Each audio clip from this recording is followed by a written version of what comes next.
chamar a sua atenção para um texto conhecido. Quero que você abra a sua Bíblia na segunda epístola de Paulo, 2 Coríntios, capítulo 12. 2 Coríntios, capítulo 12, versículo 7 em diante.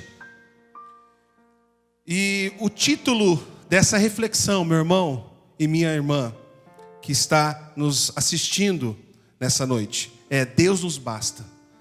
Deus basta para mim e para você. Nós procuramos tantos refúgios, tantos lugares, tantos caminhos, mas na realidade existe um único caminho, e esse caminho é Jesus. Deus nos basta. A presença dele já é o suficiente para mudar a nossa história. E o texto da Sagrada Escritura diz assim, 2 Coríntios capítulo 12, versículo 7 em diante: E para que não me ensoberbecesse com a grandeza das revelações, foi-me posto um espinho na carne, mensageiro de Satanás, para me esbofetear, a fim de que não me exalte. Por causa disto, 3 vezes pedi ao Senhor que o afastasse de mim. Então ele me disse: a minha graça te basta, porque o poder se aperfeiçoa na fraqueza. De boa vontade, pois, mas me gloriarei nas fraquezas, para que sobre mim repouse o poder de Cristo. Pelo que sinto prazer nas fraquezas, nas injúrias, nas necessidades, nas perseguições, nas angústias, por amor de Cristo. Porque quando sou fraco, então é que sou forte. Aleluia, aleluia. Meu irmão, minha irmã, Deus nos basta nesse tempo de pandemia. Deus nos basta nesse tempo de escassez, nesse tempo de dificuldade. Quando nós reconhecemos a nossa limitação, a nossa fraqueza, a nossa incapacidade, o poder de Cristo, a presença manifesta de Deus vem sobre nós. E nós não temos condições de mudar nada. Nós não temos condições de mudar o quadro social. O que nós temos e devemos fazer é nos escondermos no esconderijo do Altíssimo. É de mergulharmos na palavra de Deus. É de aguardarmos em Deus em oração. Meu irmão, nós estamos diante de um texto onde Paulo está tendo uma grande experiência com Deus. Muitos teólogos tentam dizer o que era esse espinho na carne, mas a grande verdade é que Paulo passava por situações que o afligia, por alguma coisa que o assolava. E quando Deus dá essa resposta para Paulo, Paulo ouve de Deus uma das maiores afirmações sobre a ação de Deus na vida de alguém: a minha graça te basta, o poder se aperfeiçoa na fraqueza. Meu irmão, a presença de Deus que nos transforma, a graça, que é aquilo que nos dá alegria, que é esse presente, que é essa ação de Deus ao homem, ela está sobre a minha vida e sobre a sua vida nessa noite. Então apresente a sua casa, a sua família, a sua história diante desse Deus que pode todas as coisas. Creia que Ele está agindo. Creia que Ele está agora tocando na sua vida, tocando, mudando a sua história. E como que isso acontece? Paulo, ele nesse tempo de relacionamento com Deus, Paulo aprendeu muitas coisas.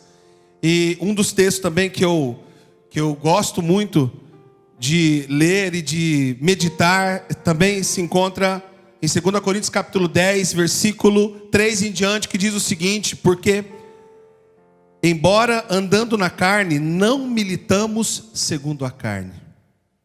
Pois as armas da nossa milícia não são carnais, mas poderosas em Deus para demolição de fortalezas, derribando raciocínios e todo baluarte que se ergue contra o conhecimento de Deus, levando cativo todo pensamento obediente de Cristo. Meu irmão, minha irmã, Paulo estava passando por um momento muito difícil.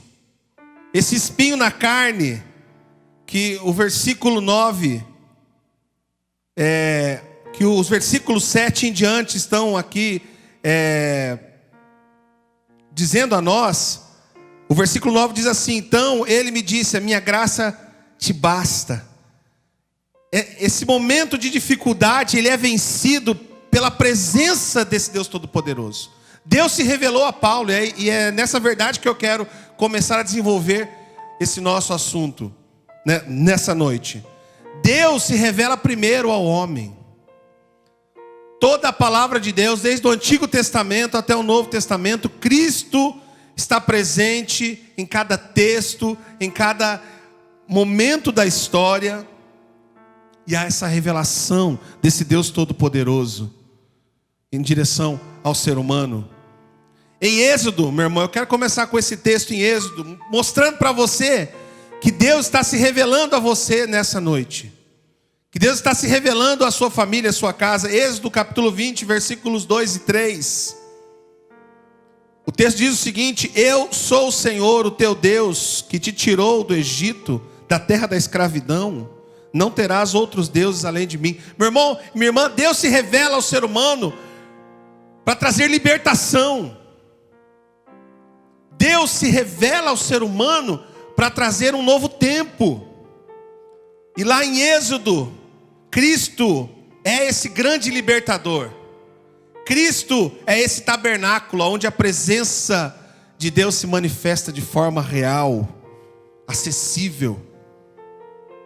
E quando nós entendemos que Cristo nos libertou, nos resgatou do Egito, do pecado, daquilo que nos machuca, daquilo que nos condena, nós temos que nos agarrar a essa revelação. Quando nós estamos passando por esse isolamento social, somos metralhados a todo instante com notícias ruins. Os jornais tendenciosos, tratando de assuntos que talvez tentam enfraquecer a nossa fé. Mas meu irmão e minha irmã, eu quero que você creia nessa noite, em nome de Jesus. Deus está presente aqui, e Deus está se revelando a você, e está dizendo a você: Ele é o Senhor Todo-Poderoso. Ele se revela a nós. Ele se revelou a um povo, Ele tirou, Ele libertou. E esse Deus que se revela a nós e nos liberta, também está aí com você.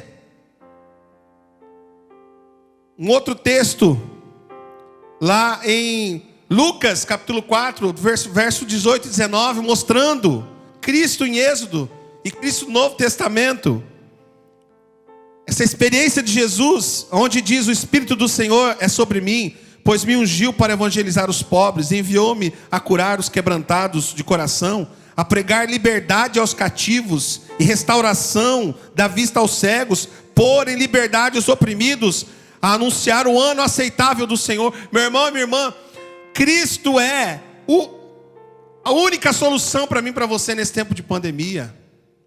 É Ele quem nos liberta, é Ele quem libera o oprimido. Às vezes nós ficamos oprimidos com toda essa situação, com todas essas histórias. Mas que eu e você entendamos algo, que nessa noite, Cristo está se revelando a você, como aquele que pode te libertar, como aquele que pode fazer algo poderoso. Tiago, ele falando sobre essa característica libertadora de Cristo, da palavra de Deus, diz assim, Tiago 1,25, mas o homem que observa atentamente a lei perfeita que traz a liberdade. Quem é essa lei perfeita que traz a liberdade? É Cristo. Então, meu irmão, minha irmã, quando você estiver de frente de uma situação como Paulo estava diante do espinho na carne. Aquele espinho estava machucando ele, judiando dele. E Paulo ora, assim: Deus, eu não aguento mais isso. O texto está dizendo aqui, olha, me foi posto um espinho na carne, mensageiro de Satanás, para me esbofetear, a fim de que eu não me exalte. Tudo bem que esse espinho tinha um propósito de ensinar Paulo a depender mais de Cristo. Tinha um propósito. Mas pegando essa experiência, Paulo já não aguentava mais. Paulo estava sendo esbofeteado, Paulo estava sendo massacrado. Talvez eu e vocês estamos sendo esbofeteados pelas notícias, pela incerteza. Mas como é bom nós lermos esse texto. Depois de tudo, Deus olha para Paulo e fala: a minha graça te basta. A minha alegria, Paulo. Meu irmão, graça vem dessa expressão grega. Aquilo que dá alegria. Privilégio. Deus é generoso comigo, com você. Deus está cuidando de você, meu irmão, minha irmã. Pastor, mas eu fiquei desempregado. Pastor, mas eu fiquei desempregada. Continua firme, prosseguindo para o alvo que é Cristo. Continue orando. Meu irmão, não tem outra saída. É isso que vai nos trazer libertação da opressão. É estarmos firmados em Cristo Jesus. Olha só o que Tiago fala, que eu já li aqui, Tiago 1:25. A lei perfeita que traz a liberdade, Cristo. Então, meu irmão, minha irmã, Deus se revela a nós. E quando Ele se revela a nós, através de Cristo, Ele está dizendo para mim e para você, nessa noite: creia, eu sou bom para você. Deus está dizendo para mim e para você, através da palavra, através de todas essas revelações. Nós estávamos como o povo de Israel no Egito, em escravidão. O pecado estava nos escravizando. Agora, através de Cristo, o sacrifício perfeito, fomos libertos da escravidão. Fomos tirados do império das trevas. Meu irmão, é isso que você tem que colocar na sua mente, no seu coração. Paulo, certa vez escrevendo a igreja de Filipos, ele fala: tudo aquilo que é honesto, puro, de boa fama, se há louvor, se há alguma virtude, nisso ocupai o vosso entendimento, a vossa mente. Nós passamos por situações complicadas, mas creia que quando nós estamos focados em Cristo Jesus. Paulo estava focado, essa experiência de Paulo, ele estava focado, ele sabia que só Cristo, só Deus poderia livrar ele, dar a resposta. Meu irmão, nesse tempo de angústia, nós queremos respostas. Como é que vai ficar o comércio? Como é que vai ficar a minha família? Como é que vai ficar o meu rendimento? Eu vou no mercado e é de R$100 cada vez que eu vou no mercado. É R$200, o dinheiro já está acabando. Meu Deus, o que vai acontecer? Talvez essas situações estão nos oprimindo. Talvez essa preocupação exacerbada do seu coração, da sua mente, está fazendo você perder o foco. Ei, para! Volte-se para a palavra. Volte-se para as promessas. Porque quando Ele age, ninguém pode impedir. Aleluia, aleluia. Ele se revela a nós. Ele quer o nosso bem. Ele escuta o nosso clamor. Ele está sensível à nossa dor. Ele é o único capaz de nos buscar. Ele nos liberta da escravidão. Ele nos dá tudo aquilo que nós precisamos. Reconheça o amor dele por você nessa noite. Reconheça que não há outro Deus como o Senhor. Não há outro Deus como o Senhor. Ele se revela a nós, meu irmão e minha irmã. E quando Ele se revela a nós, Ele revela o seu nome. Ele revela o caráter. Quando nós nos deparamos com os nomes no Antigo Testamento, nós entendemos que cada nome demonstrava um pouco da personalidade e do caráter da pessoa. E aí, pesquisando no Antigo Testamento, com certeza você já ouviu aquele cantor Marquinhos Félix, eu não sei se é o nome dele, se é esse mesmo, mas que canta uma música onde vai falando os nomes de Deus, os nomes representativos de Deus no Antigo Testamento. E eu separei um pouco. O caráter de Deus está no nome de Deus. Deus Elohim. Ele é forte, Ele é criador, é aquele que governa. El Shaddai, Ele é o Todo-Poderoso. Ele é o El Elyon, Deus Altíssimo. Ele é o Adonai, o Deus Soberano. Ele é o Jeová Jireh, o Deus Provedor. Jeová Nissi, a nossa bandeira. Ele é o Jeová Shalom. Ele é aquele que nos dá paz. Ele é o Sideknu, o Senhor é a nossa justiça. Meu irmão, esse tempo, esse caos que nós estamos passando em pandemia, o coronavírus, a dengue, o cenário político do Brasil, tantas coisas estamos sendo bombardeados todos os dias pela televisão, pela mídia. Meu irmão, para com tudo. Tudo que eu e você precisamos está em Deus, a resposta está nele. Ele é a nossa justiça, Ele é a nossa bandeira. Ele tem tudo nas suas mãos. Antes da eternidade, Ele já tinha todas as coisas pré-determinadas. Meu irmão, se você está ouvindo, minha irmã, se você está ouvindo essa palavra, é para você, se fortaleça nele.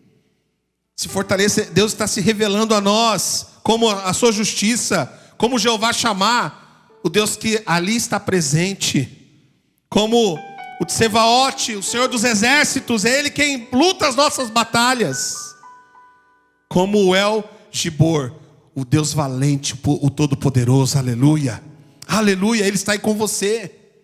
Meu irmão, quando o povo de Israel, ele foi tirado da escravidão, ele começou uma peregrinação à terra prometida. E, voltando no texto de Êxodo, capítulo 1, versículo 12 a 14, eu achei alguns indícios da atitude do ser humano quando ele passa por situações difíceis. Êxodo capítulo 1, versículo 12 ao 14. E os sujeitaram à cruel escravidão, tornaram-se-lhe a vida amarga, impondo-lhes árdua tarefa de preparar o barro e fazer tijolos, executar todo tipo de trabalho agrícola. Em tudo os egípcios os sujeitavam à cruel escravidão. Aqui, Cristo como aquele que liberta, o texto de Êxodo está lembrando, olha, vocês vão passar por muitas dificuldades, mas lembre-se que vocês estavam escravos no outro tempo. Vocês estavam passando por situações muito piores. Em Deuteronômio, mais uma vez, Deus nos lembrando o povo dele, olha, lembre-se que vocês foram escravos, obedeçam fielmente a estes decretos. Meu irmão, em Deuteronômio eu vejo que Cristo é a graça que precede a obrigação humana de exercitar a fé. Porque Deus está ali agindo, trabalhando, cuidando, lembrando o seu povo. E a obediência humana é ali então a prova de uma fé autêntica. Meu irmão, para nós hoje, essa é a lição. Eu e você precisamos ser obedientes à palavra de Deus, obedientes aos decretos da palavra, obedientes àquilo que a palavra, as promessas de Deus para mim e para você, para nós não atrairmos destruição para nós. Olha só o que diz Êxodo 23, 13. Tenham cuidado de fazer tudo o que lhes ordenei, não invoque o nome de outros deuses. Versículo 20, parte A, quem oferecer sacrifício a qualquer outro Deus, e o restante do versículo, e não unicamente ao Senhor, será destruído. Meu irmão, não atrai destruição. Não mude o foco. Se você mudar o foco, a destruição vai começar a fazer parte da sua história. Mas se você permanecer em Cristo Jesus, você pode até ver a destruição passando do seu lado, mas ela não vai te atingir, porque você está coberto pelo sangue de Cristo Jesus. Aleluia, aleluia. Obedeça a palavra, fique firme nesse tempo. Não abandone a Deus. Como assim, pastor André? Abandonar a Deus? É isso aí. Jeremias, um dos profetas maiores, já profetizando entre o povo de Judá e Israel, que estavam cativos à Babilônia. Ele diz assim no Jeremias capítulo 2, verso 13 a 19. O meu povo cometeu 2 crimes. Eles me abandonaram a mim, a fonte de água viva, e cavaram as próprias cisternas rachadas, que não retêm água. Acaso é Israel escravo de nascimento? Acaso você é escravo? Nós nascemos uma condição pecaminosa de escravidão, mas agora, nós que estamos em Cristo Jesus, somos nova criatura. As coisas velhas já passaram, eis que tudo se fez novo na sua vida. Meu irmão e minha irmã, você precisa crer que Deus te basta, a graça dele te basta, essa alegria, esse presente, esse favor sobre a minha vida e sobre a tua vida. Não abandone a Deus. Olha só, continua o texto. Porque foi então que se tornou presa de leões, que rugem e urram contra ela. Arrasaram a sua terra, queimaram as suas cidades e deixaram desabitadas. Não foi você mesma responsável pelo que aconteceu? Deus está falando para o povo, olha, algumas atitudes trarão consequência. Então, meu irmão, abra os teus olhos, minha irmã, Corra para os braços do Pai. Corra para os braços daquele que pode todas as coisas. Para de inventar o caminho. Não abandone a Deus. Deus jamais te abandona. Deus está com você. Em todo tempo. Em todo momento. Não caia na loucura de ser o pródigo.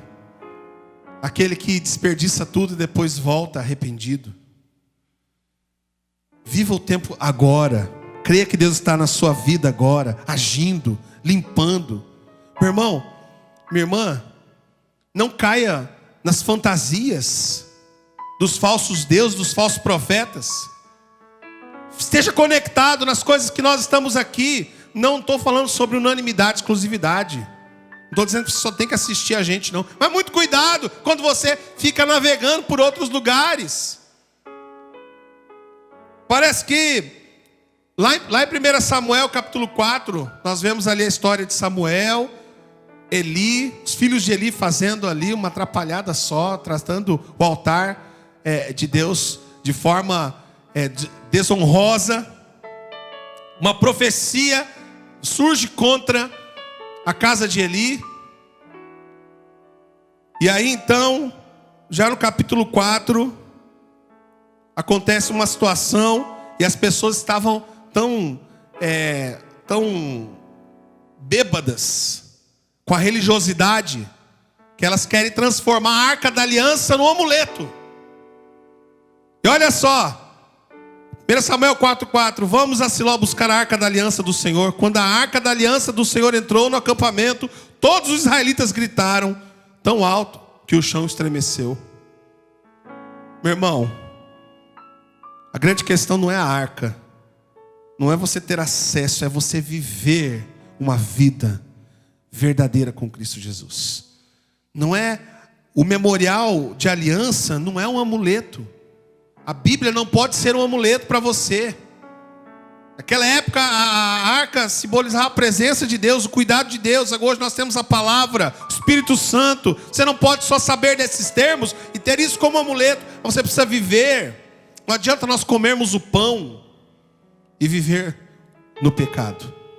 Jesus é o pão da vida. Coma deste pão. Não viva as fantasias. Não viva as superstições evangélicas. Tem gente que fala assim: Deus vai falar comigo. Ele fecha a Bíblia, fala assim: vamos ver, Deus vai falar comigo, Deus vai falar comigo. Aí ele já vai escolher o dedo lá no meio da Bíblia. Ele abre a Bíblia e bota o dedo. Aí se ele lê e é um texto que ele não gostou, não, Deus não falou comigo, vou ver se eu abro de novo. Irmão, nós não podemos viver assim. Nós não podemos viver assim. Deus está no controle de todas as coisas. Nunca adore outro Deus. Nunca se prostre às circunstâncias. Nunca confie demasiadamente no seu contra-cheque. Nunca confie demasiadamente na sua capacidade. Só nela. Não se estribe no seu próprio conhecimento. Sabe de uma coisa: nós podemos fazer e fazer com excelência muitas coisas, mas quem nos capacita é Deus. Quem deixou você acordar hoje foi Deus. Ele permitiu. Eu não peguei coronavírus, foi Deus quem te livrou. Eu peguei e fui curado, foi Deus. Pastor, alguém da minha família pegou e morreu. Deus vai te consolar. Porque no meio da tribulação, no meio da dificuldade, meu irmão, nós vamos passar por momentos difíceis. Que cristianismo é esse que não se pode passar por momentos difíceis? E qualquer coisa é motivo da gente negociar. A pessoa vai e negocia. Eu não gostei, eu vou na outra igreja, eu vou em outro lugar, eu vou fazer a campanha A, B, C. Não existe isso, meu irmão. Não existe, minha irmã. A nossa esperança é Cristo Jesus. A nossa esperança está na palavra de Deus. Nós estamos caminhando em toda a palavra, desde o Antigo Testamento ao Novo Testamento. Estamos vendo como o ser humano é difícil, como o ser humano tenta negociar as coisas. Mas nessa noite eu quero declarar que eu e você nós não vamos negociar nada. Nós vamos fechar a porta para o inimigo. Nós vamos fortalecer a nossa fé em Cristo Jesus. Meu irmão, nós temos que ser fiel até o fim. Fiéis como Sadraque, Mesaque e Abidnego, que disseram ao rei Nabucodonosor: nós não vamos adorar, nós não vamos nos sujeitar a isso. Meu irmão, às vezes Deus não vai te livrar da fornalha, mas na fornalha, mas Ele está com você. Ele está com você. Eu quero concluir nessa noite dizendo que Deus nos livra. É Ele quem nos livra. Paulo, ele tinha essa certeza. Ele clamou a Deus. Aquele espinho na carne estava esmagando a sua vida. Estava trazendo tristeza, dificuldade. Mas quando Deus falou com ele, minha graça te basta. Está dizendo assim: Paulo, eu te basto. Chega, para de reclamar. Eu sei, meu irmão, que não é fácil. Eu sei que na teoria, eu sei que não é fácil passarmos por momentos difíceis, mas sabe de uma coisa? Passe crendo que Ele está com você. Passe crendo que Ele não te abandonou, porque Ele não nos abandona. Isso faz parte do caráter de Deus. Quando Deus se revelou ao homem, como nós já falamos, através do nome, Ele se revela a nós como um Deus que cuida, um Deus que restaura. Salmo 46, verso 1 a 3, depois o 6 e o 7, diz assim: Deus é o nosso refúgio, nossa fortaleza, auxílio sempre presente na adversidade. Paulo sabia disso, por isso que ele clamou a Deus.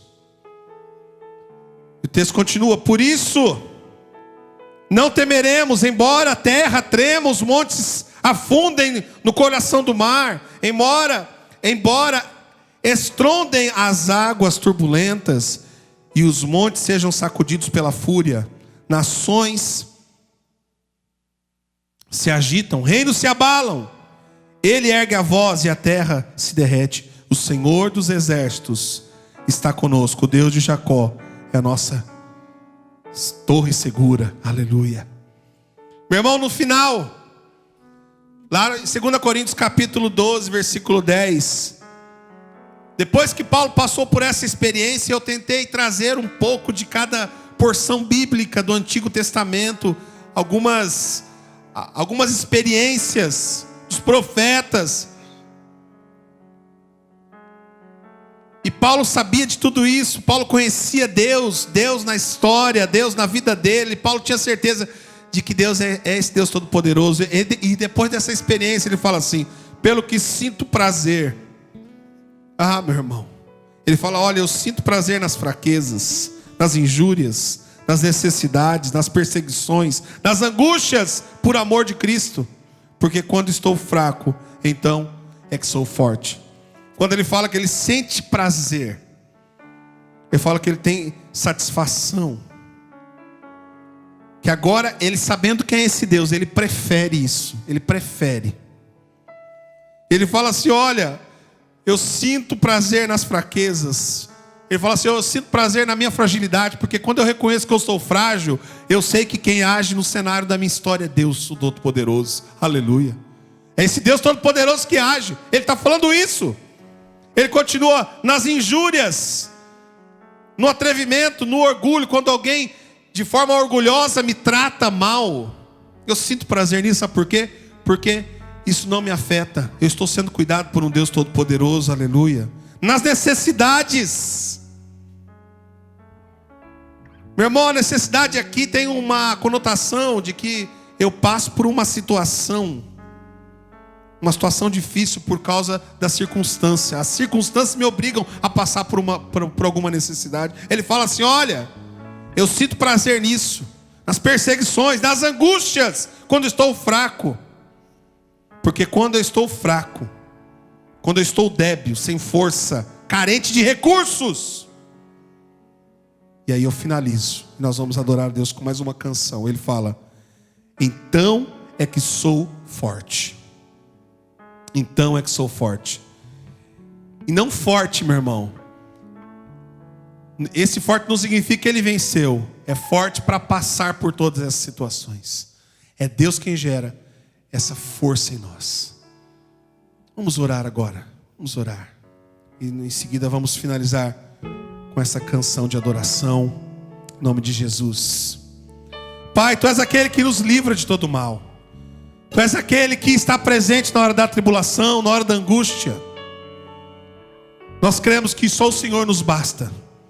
Só a tua presença, a tua palavra, as promessas da tua palavra, aquilo que a tua palavra nos ensina, só isso nos basta. Só isso é capaz, ó Pai, de nos libertar. A tua palavra nos revela o caminho. Cristo é o caminho. E Pai, como é bom lermos essa experiência do apóstolo Paulo, onde ele sente prazer, onde ele tem essa transformação no coração, que traz equilíbrio. Por mais que ele passe por situações difíceis, ele sabe que Cristo está no comando, que Deus está no controle de todas as coisas. Por isso, Pai, abençoe esse meu irmão, essa minha irmã que está aí na sua casa.